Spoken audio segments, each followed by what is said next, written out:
안녕하세요. 저는 30대 후반 평범한 여자입니다. 늦은 나이에 지금의 남편을 만나 결혼을 하게 됐어요. 아직 아이는 없지만 둘이서 알콩달콩 잘 살고 있습니다. 이런 저한테 생각지도 못한 일이 생겨서 사연을 쓰게 됐어요. 결혼은 집안끼리의 만남이라고 할 만큼 양가 부모님들도 중요하죠. 그런데 결혼 전에 배우자를 전부 제대로 알고 결혼하기도 어려운데 어떻게 상대방 부모님을 전부 알 수 있겠어요? 살다 보면 알게 되는 부분들도 있고 사람은 워낙 다양한 면이 있으니 세월이 흘러야만 알 수 있는 본성도 있다고 생각합니다. 그래도 사람이 생각을 하고 판단을 할 수 있는 지능이 있기 때문에 짐승과는 다른 거 아니겠어요? 본성대로 사는 사람은 짐승과 다를 게 하나 없다고 생각해요. 자기 본능대로 하고 싶은 대로 사는 건 짐승들이지 사람이라고 생각지 않습니다. 그렇게 많은 나이는 아니지만 제 직업이 초등학교 교사라 그런지 아이들만 봐도 부모님 성품이 보일 때가 있어요. 자식들은 부모의 거울이라는 말이 있죠. 배려할 줄 알고 말 하나도 신중하게 하는 아이들을 보면 집에서 부모님이 참 잘 가르치셨구나 싶어요. 밥상머리 교육이 중요하다는 말처럼 집안 분위기는 아이들한테 큰 영향을 미친다고 생각합니다. 제가 평소 이런 생각을 가지고 있어서 그런지 남편을 처음 봤을 때도 가정적인 모습이 가장 인상 깊었어요. 저와는 달리 일반 회사원이었던 남편은 누구보다 가족들을 챙기고 위해주는 그런 사람이었습니다. 처음 소개를 받고 남편을 처음 봤을 때 행동이나 말에 배려나 센스가 있다고 느꼈어요. 그래서 계속 더 알고 싶은 사람이라고 생각했죠. 그렇게 인연이 된 저희는 부부가 됐습니다. 늦은 나이에 제대로 된 인연을 만났다는 생각이 들 정도로 남편과는 여러 방면에서 잘 맞았습니다. 특히 제가 결혼을 결심했던 이유 중에는 시부가 한몫했던 것도 있어요. 처음 시댁에서 시부모님들께 인사를 드렸던 날을 떠올려 보면 저는 시부가 저를 마음에 안 들어 한다고 오해를 했습니다. 워낙 활발했던 시모와 달리 시부는 표정 변화도 잘 없으시고 말도 없는 편이셨거든요. 그래서 그런지 어떤 생각을 하시는 건지 파악을 할 수가 없었습니다. 그에 반해 시모는 저만 보면 싱글벙글이셨어요. 그리고는 저를 보면서 시모는 신이 나서 말했습니다. 내가 계모임 나가서 우리 예비 며느리 초등학교 선생님이라고 말했더니 다들 부러워 죽겠다고 난리들도 아니야. 어쩜 이렇게 참하고 곱고 단아하기까지 할까. 난 며느리 복도 많다. 감사드려요, 어머님. 어머님이 절 좋게 봐주시니까 제가 다 기분이 좋아요. 시모는 저를 처음 보는 날에도 친구들이 전부 부러워한다며 호들갑을 떨며 신이 난 목소리로 말했어요. 그리고는 본인이 모임도 많고 친구들도 많은데 그중에서 자기가 제일 며느리 보기 좋은 것 같다며 즐거워하셨습니다. 저를 마음에 들어하는 것 같아 다행이라고 생각했어요. 그때는 시모가 밝고 긍정적인 모습이라 그런지 귀여워 보이기도 했습니다. 그런데 싱글벙글한 시모와 달리 시부는 참 표정을 알 수가 없었어요. 시댁에 가기 전 남편은 처음에 시부가 말수가 적고 잘 웃지도 않으시지만 점차 가까워지면 다정하고 좋은 분이라고 말해줬습니다.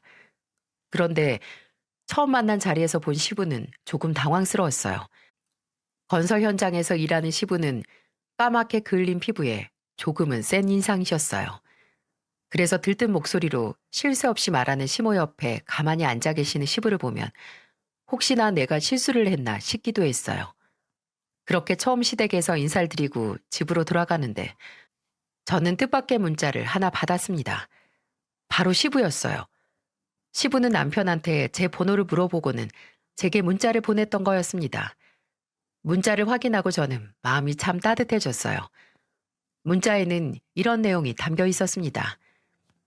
내가 말주변이 없어서 말을 제대로 못했는데 이렇게 만나게 되어 반가워요. 며느리를 처음 얻어서 뭘 해줘야 될지 모르겠지만 앞으로 잘 부탁해요.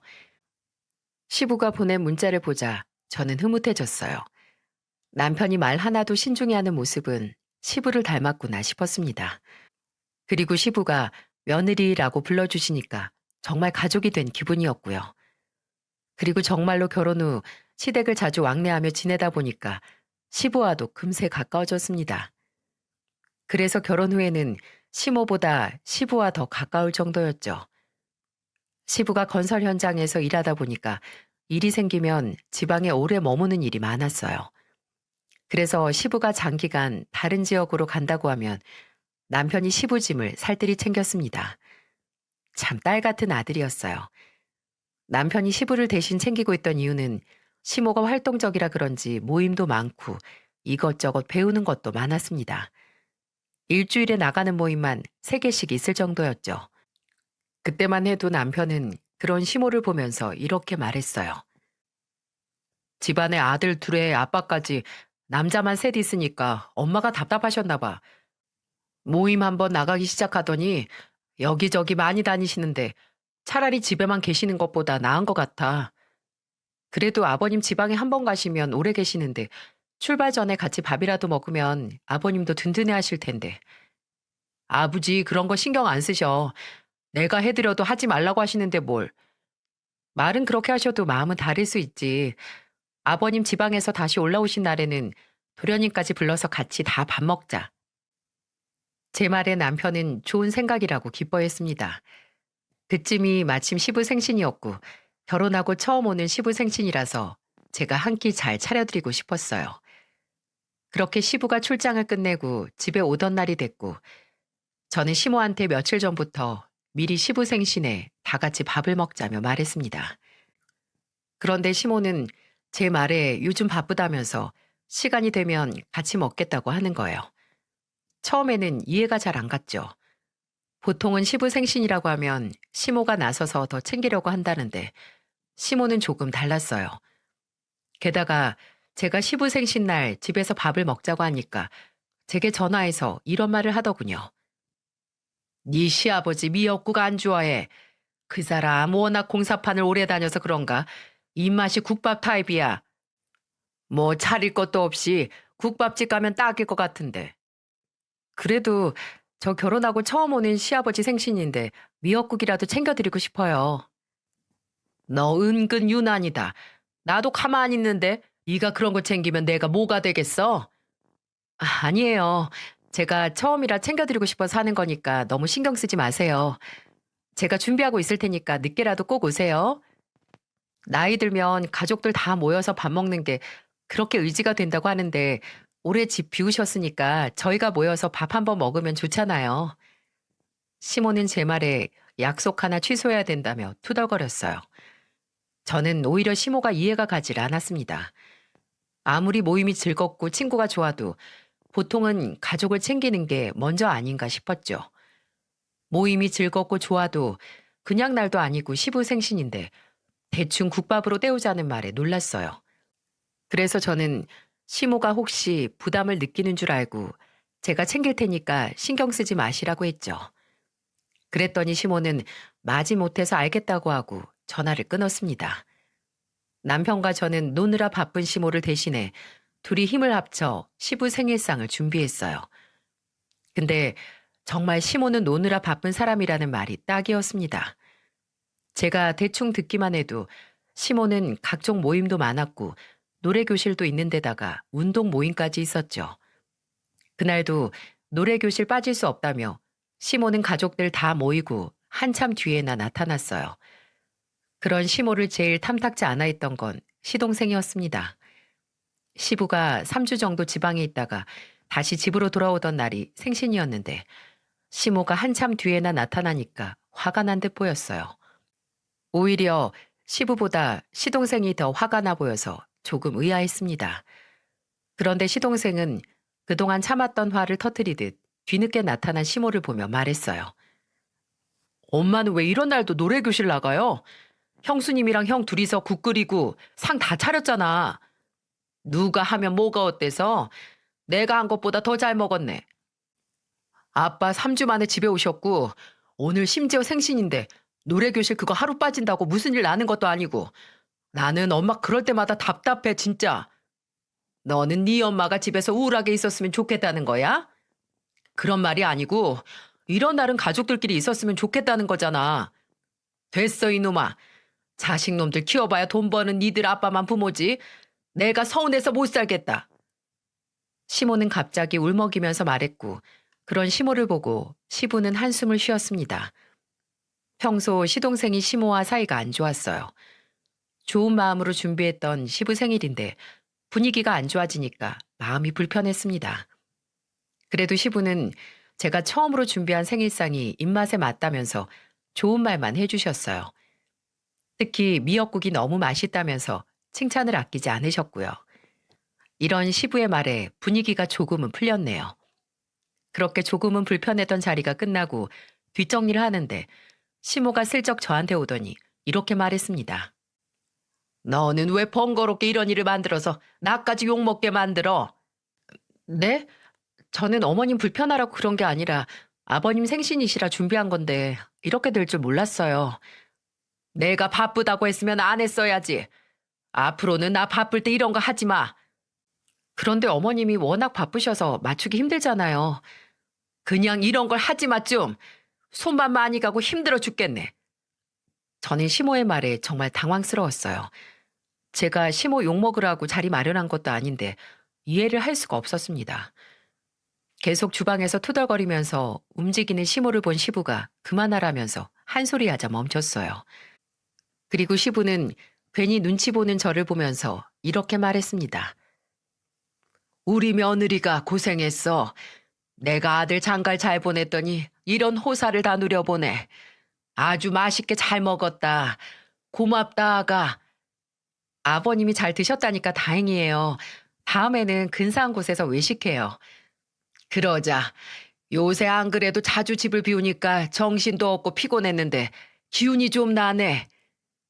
시부는 맛있게 잘 먹었다면서 저를 다독였어요. 그래서 제가 조금 위안을 받을 수 있었습니다.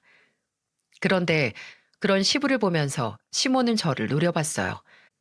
그리고 시부가 주방을 나가자 저를 보면서 일부러 자기 나쁜 사람 만들려고 이런 거 준비한 거냐며 말을 하는 겁니다. 그런 거 아니라고 해도 시모는 자기 멋대로 생각했어요. 시모와 사이가 틀어지기 시작한 시점이 이쯤이었다고 느꼈습니다. 그런데 저는 문득 시동생이 왜 그렇게 시모랑 사이가 안 좋은지 궁금했어요. 그래서 남편한테 자세한 내막을 물어봤었죠. 그런데 알고 보니까 시모는 그 많은 모임을 다니려고 시동생한테 따로 돈을 요구하고 있었던 거예요. 결혼 전에는 남편한테도 얼마씩 요구했는데 시부가 장가간 아들한테 그러지 말라고 호통을 쳐서 지금은 시동생만 보면 그렇게 돈 타령을 하고 있던 겁니다. 남편은 그런 시모를 보면서 이렇게 말했어요. 동생이 용돈 드리면 모임 회비로 다 쓰고 있으니까 답답하지. 회비도 회비지만 그런 모임 나간다고 사는 옷이며 화장품까지 지금 거의 돈덩어리야. 그러니까 동생이 모임 나가지 말라고 하는 거야. 아버님은 근데 어머님이 모임 나가도 별말 안 하시던데? 집을 오래 비우시니까 본인이 옆에서 같이 이것저것 못 해주시는 게 미안하신가 봐. 그리고 일하고 오시면 피곤하셔서 유일한 취미가 바둑이야. 두 분이 안 맞는 게 많아서 아버지도 엄마가 뭘 하는지 신경 잘 안 쓰시고 재밌게 잘 놀다 오라고 하시는 편이고. 아, 그럴 수 있겠다. 그래도 아버님 오시는 날이라도 어머님이 집에서 다 같이 있어주면 좋을 텐데. 이제 우리 엄마 아무도 못 말려. 남동생도 두 손 두 발 다 들었어. 얼마 전에도 엄마가 또 돈 얘기해서 안 드렸더니 삐져 있는 것 같아. 남편도 제 이야기에 공감했지만 이미 본인도 엄마는 못 말린다면서 손사래를 쳤습니다. 제가 생각해도 시모는 모임이 그렇게 많은데 회비를 다 어디서 내나 싶었는데 시동생한테 받아가고 있던 거였어요. 시부가 용돈을 주는데도 부족하다며 아들한테 손을 벌리고 있던 거였죠. 그런데 시동생이 얼마나 속이 깊은지 멀리서 일하는 시부가 이런 상황 알면 신경 쓰여서 일하는데 방해만 된다고 본인 선에서 해결하려고 노력을 많이 했어요. 최대한 시모한테 맞춰주려고 하다가 시부 생일이었던 날 시모가 모임에 갔다가 늦게 온 걸 알고는 참았던 화가 터졌던 겁니다. 게다가 시부 등살에 남편한테는 용돈 달라고 말도 못 꺼내니까 시동생한테만 용돈 얘기를 했던 거였죠. 그때서야 시동생이 그렇게 매몰차게 시모를 대했던 이유를 알게 됐어요. 참 속이 답답하겠다 싶었습니다. 가벼운 기분 전환용으로 모임 몇 개도 아니고 시모는 거의 모임 다니려고 사는 사람처럼 지냈어요. 그러다가 시모는 정말 큰 사고를 쳤습니다. 평소 나가던 개모임에서 개주가 돈을 들고 튄 거예요. 그 개모임은 시모가 초등학교 동창들과 하던 모임이었는데 개주가 믿을만 하다며 꽤 큰 돈을 모으던 곳이었습니다. 그런데 하필 그 개모임에 내던 돈에 시부목도 있던 거예요. 저는 우연히 시댁에 들렸다가 시모 통화 내용을 듣고 깜짝 놀랐습니다. 시모는 제가 온 줄도 모르고 전화기를 붙잡고 어떻게만 말하면서 발을 동동 굴렸어요. 그리고 저를 보고 시모는 깜짝 놀랐습니다.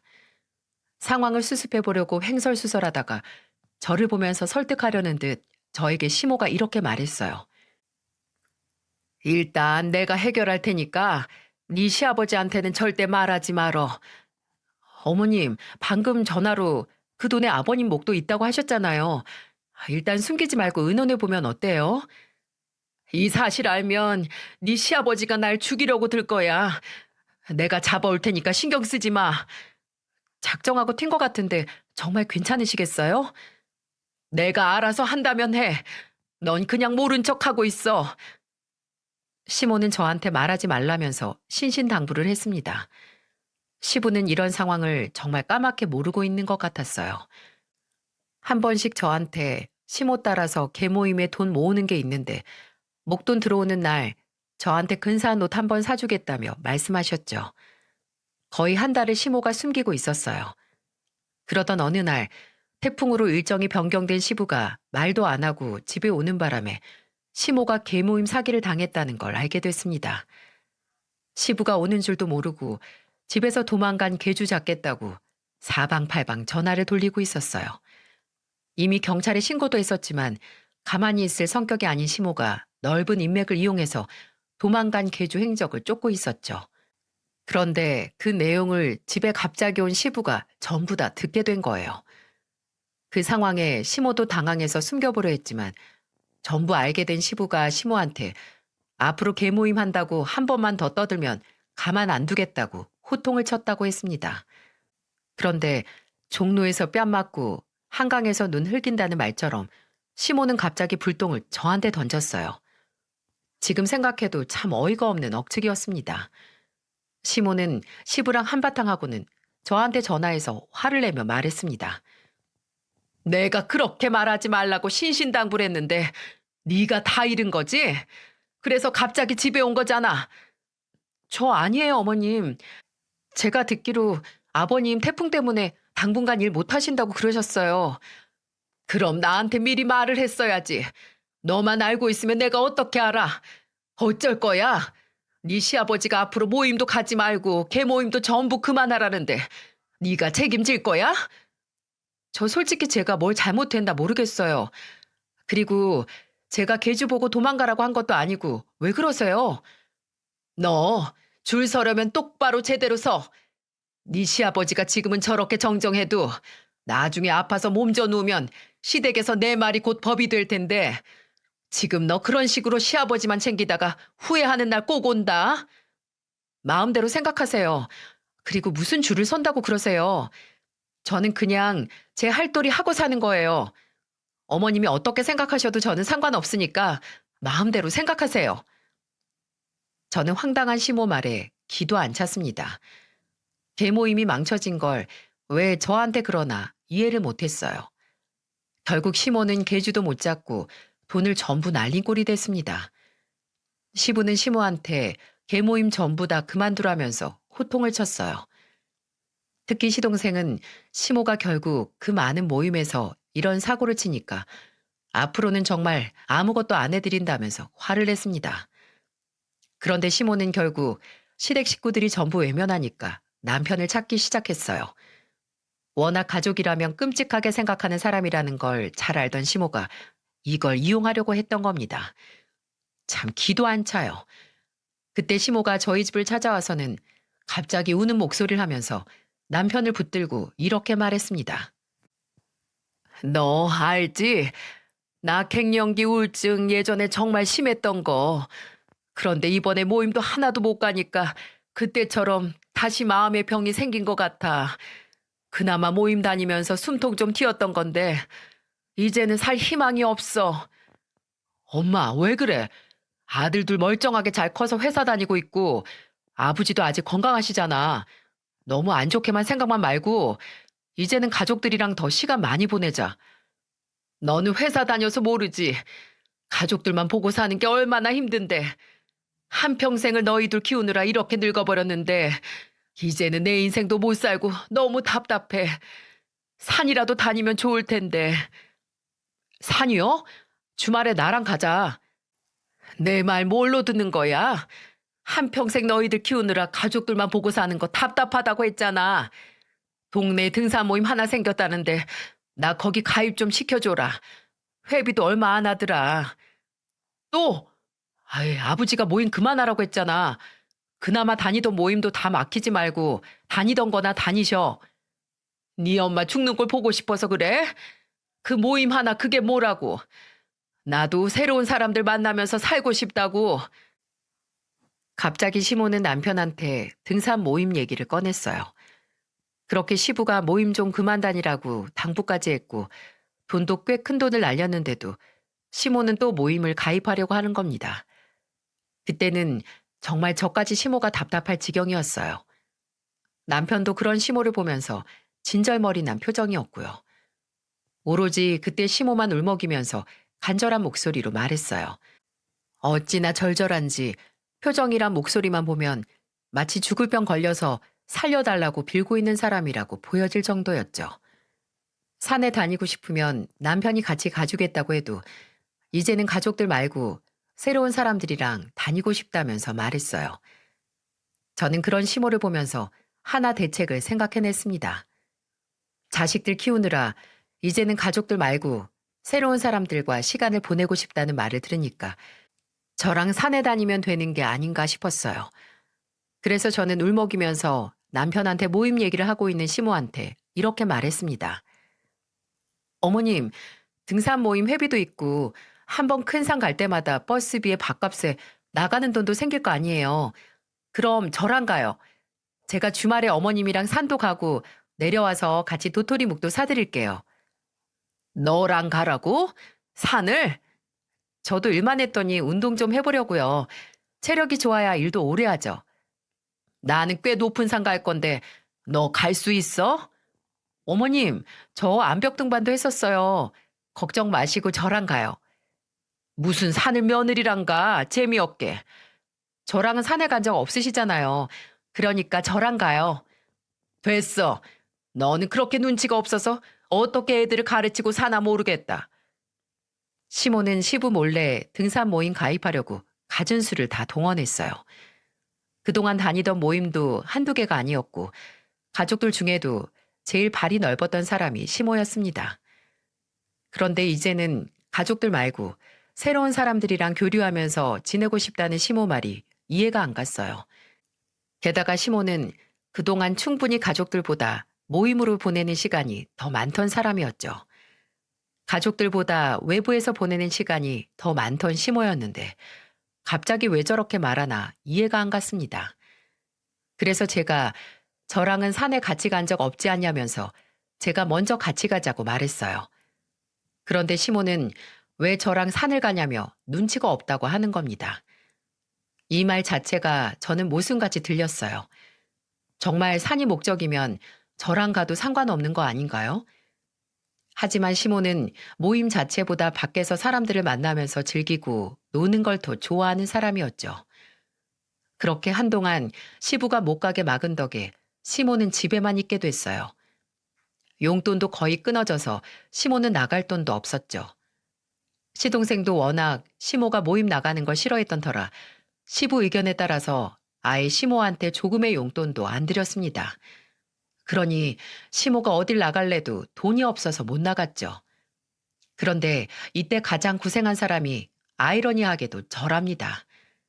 집 밖으로 못 나가니까 생각지도 못한 고부 갈등이 본격적으로 시작됐어요. 밖에 나가는 걸 좋아하는 시모가 갈 곳이 없으니까 저희 집을 찾아오기 시작했습니다.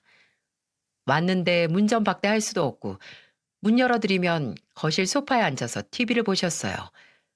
주말에 시모가 찾아오니까 저나 남편 둘 다 편히 쉬지도 못하고 시모를 신경 쓰게 됐죠. 그러다 한 번은 주말이라 이불을 세탁해서 건조기에 돌린 뒤 먼지만 털어서 잘 접어두려는데 시모가 와서 이렇게 말했어요. 이불은 그냥 햇볕에 말리는 게 좋은데 무슨 건조기를 돌려? 전기세만 많이 나오게. 물에 젖은 이불 언제 말려요? 낮에 이렇게 해두면 저녁에 바로 쓸 수 있어서 편해요. 이래서 요즘 애들은 빨래를 못 한다는 거야. 이불은 자고로 발로 밟아서 빨아야지. 다 세탁기 돌렸지? 그럴 힘이 어딨어요. 빨리해서 말려서 두기도 바쁜데요. 너 너무 기계 의존하는 거 아니냐?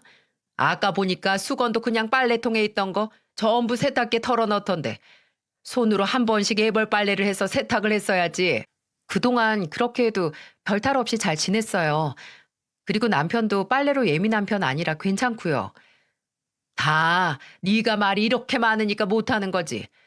나는 우리 애들 그렇게 안 키웠는데 너도 참 살림 못한다. 어머님, 제가 빨래하는 사람도 아니고 일하면서 집안일을 어떻게 그렇게까지 챙겨요. 그리고 영 찝찝하면 본인이 직접 해서 쓰는 게 맞죠. 제 살림이니까 제가 알아서 할게요. 제가 시모와 언쟁하듯이 일하고 있으니까 남편이 와서 말렸어요. 그리고 시모를 보면서 다들 이러고 산다면서 말렸습니다. 저는 정말 황당했던 게 시댁 가면 시모가 집안일 제대로 하는 걸 못 봤거든요. 시동생이 시댁에서 시부모와 다 같이 살고 있었는데 항상 놀러 나간 시모 대신 시동생이 온 집안을 쓸고 닦고 있었습니다. 그런데도 시모는 저희 집에 구멍가게 들리듯이 놀러와서 이런저런 참견을 해대니까 참 답답했어요. 그래서 오죽하면 남편도 그만 좀 오라고 할 정도였죠. 시모가 하도 저희 집을 자주 오니까 스트레스가 이만저만이 아니었어요. 한 번 오면 삼시세끼를 다 먹고 갈 정도였는데 시부가 와서 나오라고 해야 나갈 만큼 저희 집을 제 집 드나들듯이 다녔습니다. 그때도 시부는 시모가 어느 정도로 저희 집을 자주 오는지 자세히 몰랐어요. 시모는 저와 남편이 먹는 밥상에 숟가락만 하나 더 올리면 되는데 뭐가 문제냐면서 아랑곳하지도 않았습니다. 문을 안 열어주면 되는 일 아니었겠냐고 하시겠지만 문 안 열어주고 집에 없는 척도 해봤죠. 그랬더니 어떤 일이 벌어졌는 줄 아세요? 가지고 다니던 가방에서 접이식 방석까지 나왔는데 그걸 현관문 앞에 깔고 앉으시고는 거기서 통화도 하시고 간식도 먹으면서 문이 열릴 때까지 기다리셨습니다. 이런 상황에 문을 안 열 수 있었겠어요? 한 번은 제가 정말로 남편과 외출을 해서 집에 아무도 없었는데 시모가 현관문 앞에 접이식 방석을 깔고 앉으신 후 복도에서 쩌렁쩌렁한 목소리로 전화를 하고 있던 거예요. 그래서 앞집에서 시끄럽다고 관리실에 민원을 넣어서 저희가 사과를 했던 적도 있습니다. 정말 그때는 너무 스트레스가 심했어요. 차라리 집에 아무도 없으면 그냥 집으로라도 갔으면 좋겠는데 방석 깔고 복도에 앉아서 떠들 거라고 누가 생각했겠습니까? 이런 상황에 남편도 정말 스트레스가 심했고 결국 참다 못해 시모를 보며 화를 내며 말했어요. 엄마, 곧 아버지도 집에 오신다는데 집에 가셔서 반찬을 하시든 뭘 하시든 좀 하고 계세요. 그걸 내가 왜 해? 배달 음식 먹을 거야. 내가 무슨 밥통이야? 그럼 여긴 엄마 놀이터예요? 맨날 오셔서 이리 눕고 저리 눕다가 집안일 참견하시면 저희는 숨 막혀서 어떻게 살아요? 뭐야? 숨이 막혀? 아휴, 이렇게 키워놨더니 엄마한테 못하는 소리가 없네. 할 말은 해야겠어요. 그리고 집 앞에 그렇게 시위하듯 앉아 계시는 것도 그만하시고요. 자꾸 그러면 엄마 모르는 곳으로 이사 갈 거예요. 네가 여자를 잘못 만나서 엄마한테 이러는 거야. 그렇지? 아이고, 내 팔자야. 아니요. 이건 아들인 제가 봐도 이해를 못하겠어요. 이제 정말 엄마가 창피해요. 저도 아내 보기 창피하고 민망하니까 그만해요, 정말. 남편은 시모를 보면서 호통을 치며 말했어요. 시모가 얼마나 끈질겼는지 오죽하면 남편이 그만 좀 오라고 할 정도였습니다. 오늘만 오고 안 오시겠지. 내일은 안 오시겠지 했던 생각으로 기다렸는데 시모는 정말 지치지도 않고 오셨어요. 그래서 참다 못한 남편이 먼저 시모한테 그만 좀 오라고 말했던 겁니다. 그러자 시모는 가슴을 치면서 외로워 죽겠다고 말했죠. 결국 남편은 이대로는 안 되겠다 싶어서 시부한테 그동안 있던 일을 전부 다 털어놨어요. 더 이상은 저희가 시모한테 그만 오라고 말해도 속위의 경위기처럼 듣지 않을 것 같았습니다. 그래서 남편은 시부한테 시모가 집에 찾아와서 무슨 짓을 하는지 전부 털어놨어요. 그동안 바빠서 이런 사실을 몰랐던 시부는 남편의 말을 듣고 제대로 화가 난 듯 싶었습니다. 그래서 그날도 집 거실 한가운데 누워서 TV를 보고 있는 시모를 잡으러 시부가 저희 집까지 달려왔어요. 그리고는 거실에 대자로 누워있는 시모를 보며 시부가 화를 내면서 소리쳤어요. 당신 미쳤어? 며느리 보기 쪽팔리지도 않아? 오늘 밤 늦게나 돼야 온다며 왜 이렇게 일찍 왔어? 정신 나간 줄도 모르고 여기서 이러고 있는데 내가 지금 다른 일 보게 생겼냐고. 내가 당신한테 돈을 벌어 오랬어? 아니면 진수성찬을 대령하라고 했어? 제발 아무것도 하지 말고 사고만 치지 말고 가만히 있으라는 게 그렇게 힘든 일이야? 나도 답답하니까 그랬지. 내 나이에 뭐 재미난 일이 있겠어? 당신 그냥 모임 다녀. 제발 집에서 식구들 괴롭히지 말고 나가서 하고 싶은 대로 놀아. 나는 정말 여기서 이 꼴로 있는 당신 보면 며느리 보기 창피해서 못 살겠어. 당장 따라 나와. 시모는 이를 악물며 말하는 시부의 호통에도 그냥 모임이나 나가라는 말에 싱글벙글이었어요. 어쩜 저렇게 자기 편한 대로 듣고 사는지 신기했습니다. 심지어 남편도 신이 난 시모를 보면서 기가 막혀 있어요. 저도 이렇게 어이가 없는데 남편도 기가 찼겠죠. 그런데 시부는 그날 저녁 저한테 전화해서 미안한 목소리로 이렇게 말했습니다. 내가 바쁘다고 집안에 무신경했다. 미안하다 아가.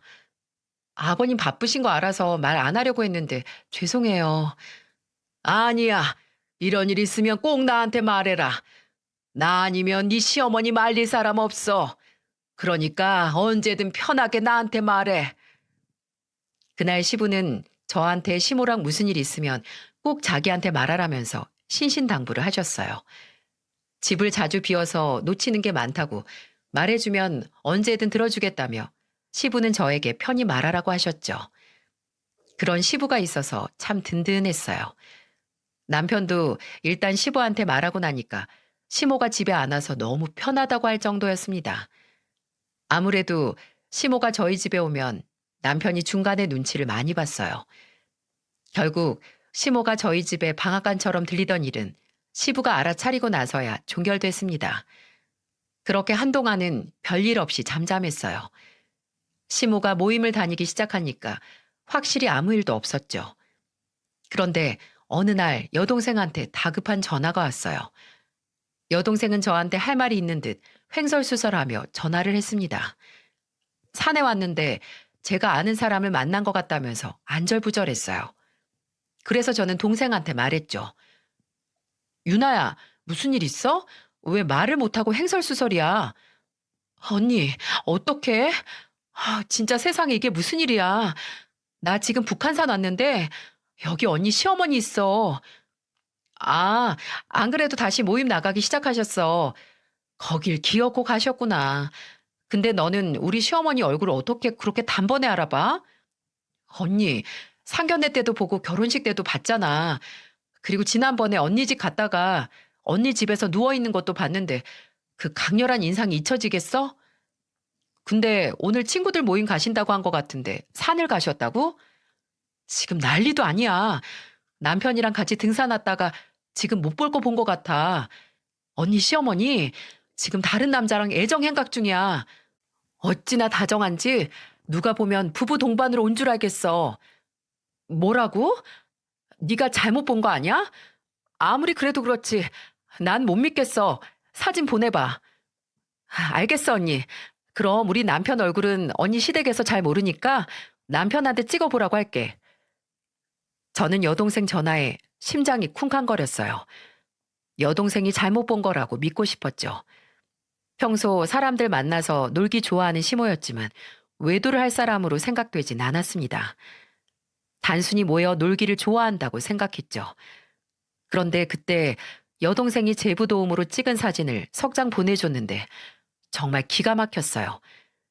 선명하게 찍힌 사진 속에는 누가 봐도 시모의 얼굴이 정확하게 찍혀 있었고 시모는 낯선 남자와 웃고 떠드는 모습, 팔짱을 끼는 모습이었습니다. 저는 그 사진을 받아보고 머릿속이 복잡했어요. 이걸 시부와 남편한테 알려야 되는 건가 고민이었습니다. 그동안 시모는 남편 시부와 여러 갈등이 있었지만 그래도 집안에 큰 문제를 끼치진 않았어요. 게다가 평소 시댁을 챙겨오던 남편이 이 사실을 알고 얼마나 충격을 받게 될지 걱정이 앞섰고요. 제가 말 한마디만 잘못해도 시댁이 초토화될 게 뻔했죠. 그리고 이 사실을 알게 된 시부와 남편, 시동생이 얼마나 충격이 크겠습니까? 아무래도 가족들 문제인 만큼 신중하려고 했어요. 모르면 몰랐지 이미 다 보고 나니까 한동안 머릿속이 복잡했습니다. 특히 가족들이 전부 다 모이는 날에는 시모를 편히 볼 수가 없었어요. 그렇게 3개월이 흘렀습니다. 민감한 문제인 만큼 신중하려고 했죠. 혹시나 친구일 수도 있고 시모가 발뺌하고 둘러대면 저는 괜히 엄한 사람 잡는 꼴이니 신중하려고 했습니다. 그러다 제가 건강검진을 받았는데 유방암 진단을 받게 된 거예요. 유방암은 무통증인 경우가 많아서 멍울이 잡히거나 피부 변화가 있는지 잘 알아차려야 하는데 저는 무딘 편이라 그런지 전혀 눈치채지 못했습니다. 대부분이 검진을 받다가 유방암인 걸 알게 되는 경우가 대부분이라더군요. 저는 너무 두려웠고 아직 30대 후반 나이에 유방암이라니 절망적이었어요. 남편은 절망하는 제 옆에서 기술이 좋아져서 괜찮을 거라고 힘을 줬습니다. 그리고 저는 수술을 받기 위해 휴직을 하고 입원을 하게 됐어요. 남편과 시부, 시동생은 저를 문병 와서 힘을 실어줬습니다. 하지만 시모는 문병은커녕 안부 전화 한 번 안 했어요. 저는 수술 날짜가 잡혔고 남편의 걱정을 뒤로하고 수술을 받았습니다. 그리고 제가 수술이 끝나고 회복실로 갔을 때 통증이 너무 심해서 정신이 아득할 정도였어요. 그렇게 회복실에서 병실로 옮긴 뒤 조금 컨디션을 회복했을 때 휴대폰을 보니 시모의 부재중 전화 20통이 넘게 와 있었어요. 분명 이건 용건이 있는 전화였어요. 만약에 제가 걱정돼서 하는 전화였다면 문자를 남겼을 거라고 생각했어요. 그런데 시모는 부재중만 20통이 넘는 걸 보니 당장 전화하고 싶지 않았습니다. 그리고 보통 시모랑 전화 한 번 하고 나면 늘 언성을 높일 얘기만 가득해서 저는 일부러 전화를 안 했어요.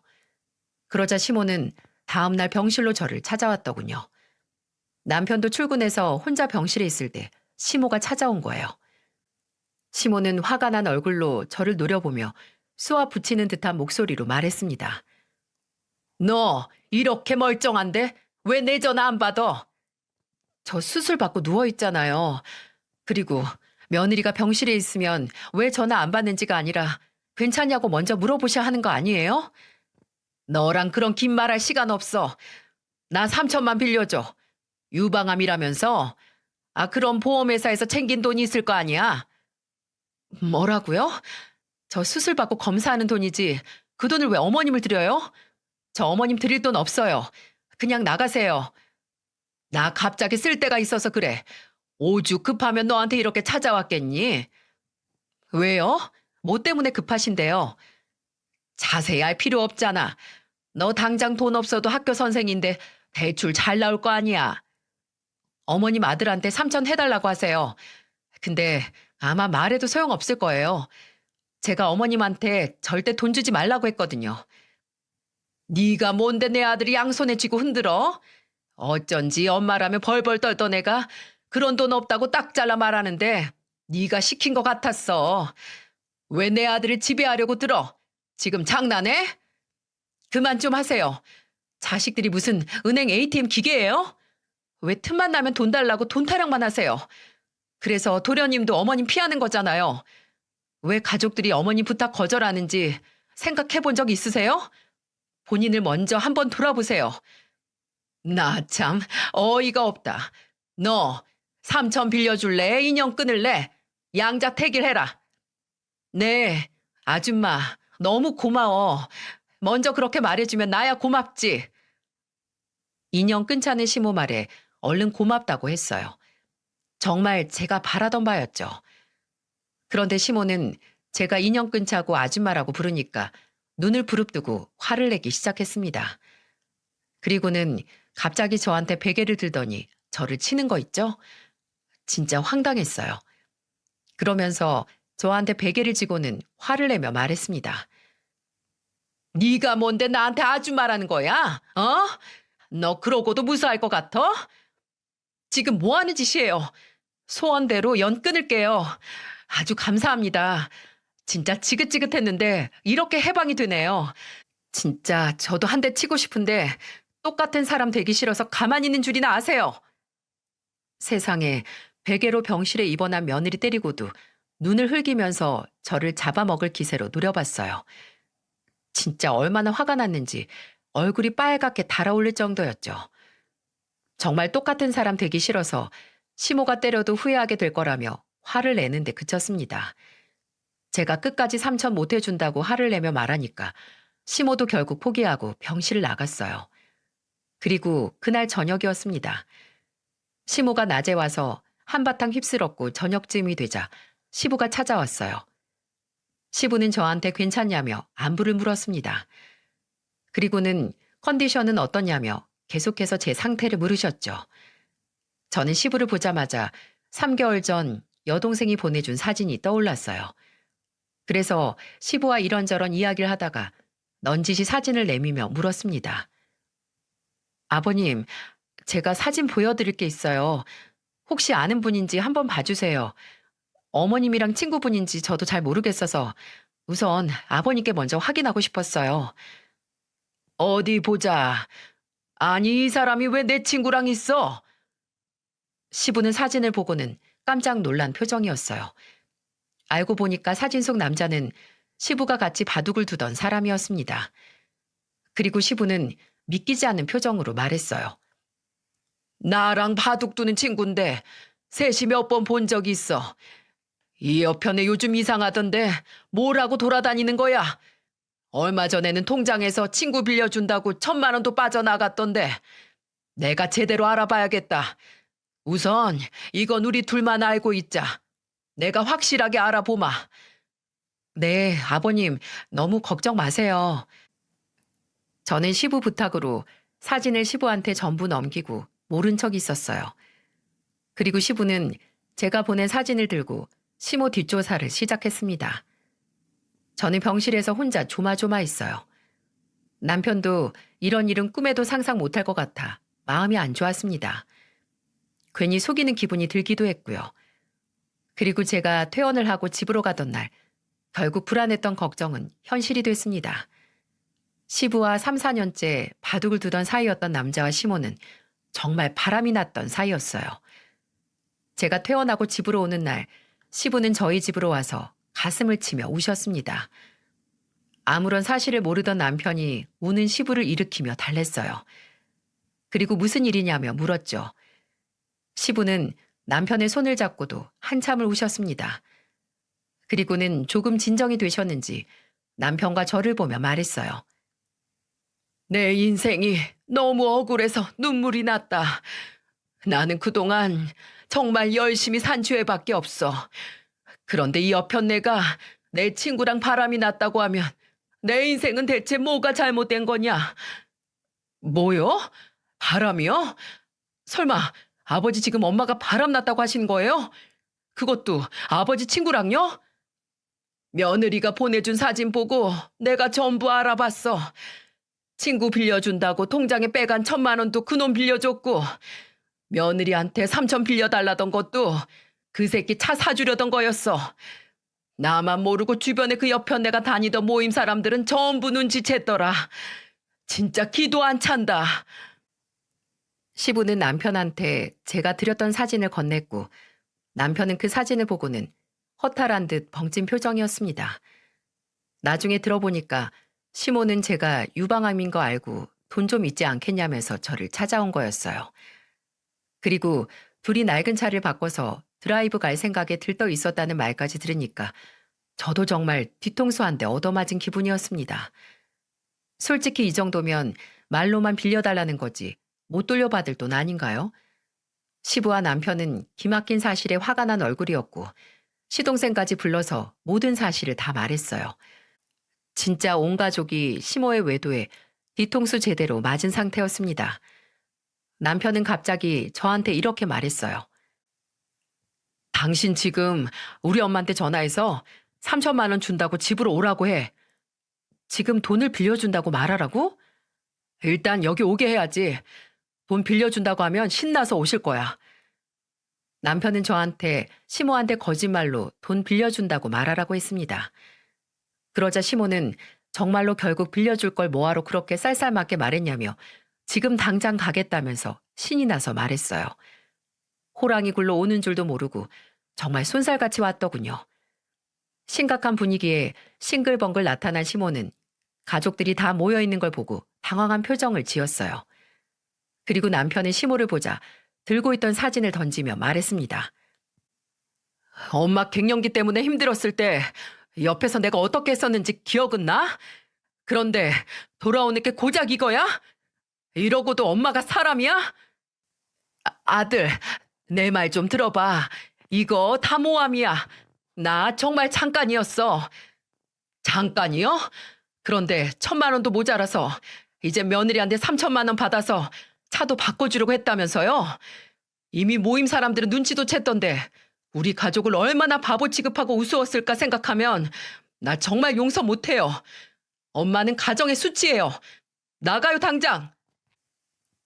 돈 받을 생각에 신이 나서 온 시모는 남편의 떠밀림에 문 밖으로 쫓겨났어요. 뭐가 억울한지 문을 두드리며 소리쳤지만 아무도 대답도 안 했습니다. 그리고 결국 참다 못한 시부는 밖으로 나가서 시모를 데리고 상간남을 찾아갔어요. 시동생은 그런 시부가 걱정돼서 뒤쫓아갔습니다. 나중에 들어보니까 시부는 상간남을 완전히 두들겨 팼다더군요. 그리고 옆에 있던 시모도 만신창이가 되도록 혼쭐이 났습니다. 건설 현장에서 일하던 시부는 체력이 어지간한 젊은 남자 같았어요. 시모는 무릎을 꿇고 빌었지만 시부는 얄짤없었습니다. 시부와 시모는 결국 이혼을 했고 둘은 그렇게 갈라서게 됐어요. 시모는 이혼을 인정 못하고 계속해서 찾아와서 빌었지만 시부도 시동생도 다 외면했습니다. 결국 시모는 이혼하면서 받은 돈으로 원룸을 얻어서 쓸쓸히 생활하게 됐어요. 그리고 시모의 생일날 혼자서 술을 마셨는지 취한 목소리로 남편한테 전화를 했습니다. 시모는 남편한테 취한 목소리로 말했어요. 마지막으로 이 엄마 용서해 줄 수 없겠니? 내가 이렇게 빌게. 한 번만 더 전화하면 차단할 거예요. 나중에 죽으면 장례식장으로 찾아갈게요. 남편의 모습이 냉정하고 차가웠어요. 시부도 시모가 잘못하긴 했지만 이혼하는 과정에서 재산 분할까지 하고 끝냈지만 여전히 살던 집에 있는 건 힘들어 보이셨습니다.